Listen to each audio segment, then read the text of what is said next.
અમદાવાદ રાજકોટ જે national highway છે, આ નેશનલ હાઈવેને તાત્કાલિક બગોદરા પાસેથી ડાયવર્ઝન આપીને બંધ કરવામાં આવ્યો છે કે હાઈવે ઉપરથી કામ સિવાય પસાર ન થવું, અથવા તો તમારે જો ફરજિયાતપણે એ જવું પડે એવું છે તો પછી જે ડાયવર્ટ કરેલા રૂટ છે તેની જાણકારી લઈ અને ત્યાંથી પસાર થવું. અમદાવાદ રાજકોટ હાઈવે બંધ કરવામાં આવ્યો છે. સનાથલ સુધી વાહન વ્યવહાર સંપૂર્ણપણે ઠપ જોવા મળી રહ્યો છે. મુસાફરોને બગોદરા વેજળકા થઈ અને ધોલેરા એક્સપ્રેસ તરફ ડાયવર્ઝન આપવામાં આવ્યું છે. હજુ સુધી તમે અમારી ચેનલને સબસ્ક્રાઇબ નથી કરી તો અત્યારે જ ન્યૂઝરૂમ ગુજરાતને સબસ્ક્રાઇબ કરો, ફેસબુક અને ઇન્સ્ટાગ્રામ પર ફોલો કરો.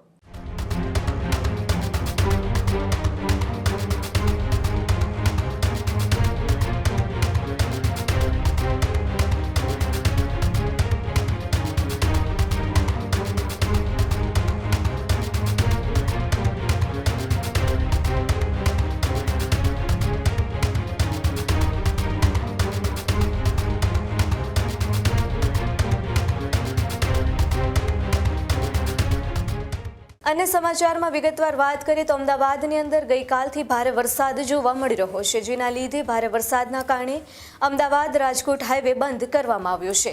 બગોદરા ખાતેથી ડાયવર્ઝન આપવામાં આવ્યું છે. બાવડા પાસે પૂરના કહેર વચ્ચે અમદાવાદ રાજકોટ હાઈવે બંધ કરવામાં આવ્યો છે. બગોદરાથી સનાથલ સુધી વાહન વ્યવહાર સંપૂર્ણપણે ઠપ જોવા મળી રહ્યો છે.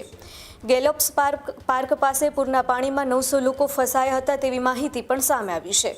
પોલીસ અને એસડીઆરએફનું યુદ્ધના ધોરણે રેસ્ક્યુ ઓપરેશન પણ ચાલુ કરવામાં આવ્યું છે.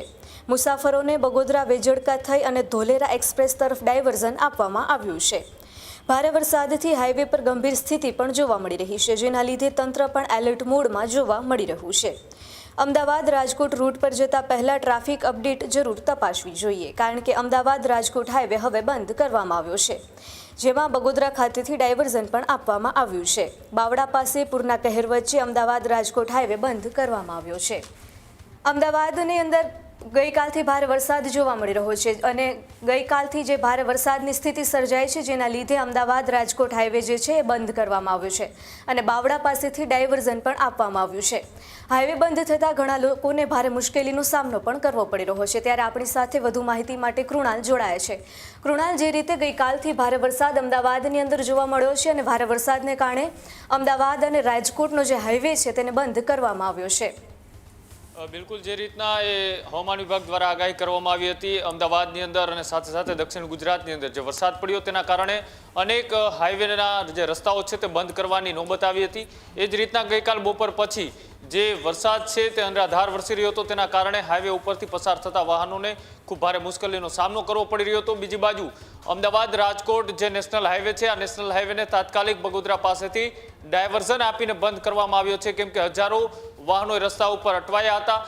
લાંબી 10 કિલોમીટર જેટલી વાહનોની કતાર હતી અને એ ટ્રાફિક છે તેમને ડાયવર્ટ કરી અને પોલીસ દ્વારા આગળથી બેરિકેડ મારીને હાઈવે અત્યારે હાલ પૂરતો બંધ કરવામાં આવ્યો છે, કેમ કે આગળ વરસાદનું ખૂબ રેડ એલર્ટ છે ને તેના જ કારણે ગમે ત્યારે એ હાઈવે ઉપર કોઈ અનિચ્છનીય ઘટનાઓ ન બને, વધારે પડતા પાણીમાં કોઈ વાહનો પસાર થાય તો પછી ત્યાં ટ્રાફિક જામ ન થાય, તેના કારણે તમામ વાહન ચાલકોને સાવચેતીના ભાગરૂપે એક સૂચના છે તે જાહેર કરવામાં આવી હતી. ને સૂચનાના ભાગરૂપે હજુ પણ કોઈ લોકો અમદાવાદથી રાજકોટ તરફ જઈ રહ્યા હોય તો એ તમામને એ બગોદરા બાવડા પેલા જે ડાયવર્ઝન આપેલું છે ત્યાંથી ડાયવર્ટ થઈને જવું પડી રહ્યું છે, કેમ કે આગળનો રસ્તો છે તે અત્યારે ખૂબ જોખમી બન્યો છે. વરસાદના પાણી એ જે ખેતર અને વરસાદના પાણી એ રસ્તા ઉપર પહોંચી ચૂક્યા છે, એટલે કે લેવલ થઈ ચૂક્યું છે. અત્યારે રસ્તો ત્યાં દેખાઈ નથી રહ્યો અને તેના કારણે ઝીરો વિઝિબિલિટીના કારણે ત્યાં આગળથી વાહન પસાર થવાના કારણે અનેક અકસ્માતોનો ભય છે.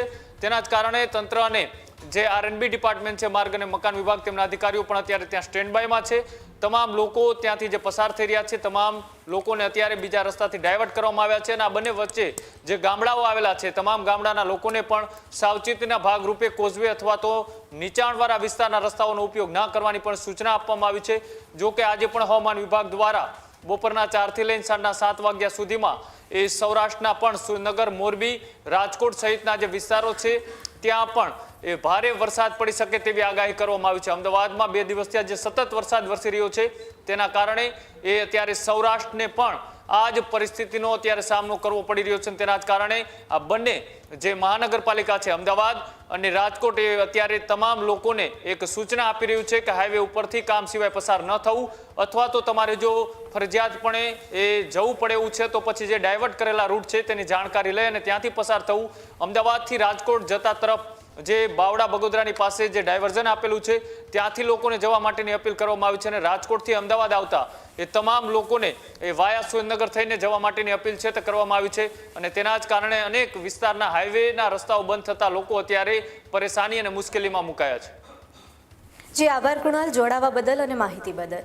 ખેડૂત ભાઈઓ છે ખેતરમાં ડ્રોન ઉડાવતા હોય છે ત્યારે આપણે એક પ્રશ્ન સતાવતો હોય છે કે જે આપણે અત્યાર સુધી જીપીએસ ટેકનોલોજી વાળા ડ્રોન વાપર્યા છે, જેથી કરીને મોબાઈલ ટાવર છે અથવા તો હાઈ ટેન્શન લાઈન પસાર થતી હોય, કોઈ વૃક્ષો હોય, ત્યારે જે જીપીએસ ટેકનોલોજી વાળા ડ્રોન છે એમાં ટકરાય અને ટ્રેસ થાય છે. પણ એગ્રીઓન લાવ્યું છે GNSS ટેકનોલોજી ડ્રોન, જેથી કરીને એ ડ્રોન છે એ કોઈ જગ્યાએ ટકરાય નહીં, પોતાની રીતે જ ડિસિઝન લે છે અને મૂવ થઈ જાય છે, જેથી કરીને GNSS ટેકનોલોજી ડ્રોન છે એ વાપરવાનો આગ્રહ રાખો. અત્યારે જ ન્યૂઝરૂમ ગુજરાતની યુટ્યુબ ચેનલને સબસ્ક્રાઇબ કરો અને ઇન્સ્ટાગ્રામ અને ફેસબુક પર ફોલો કરો.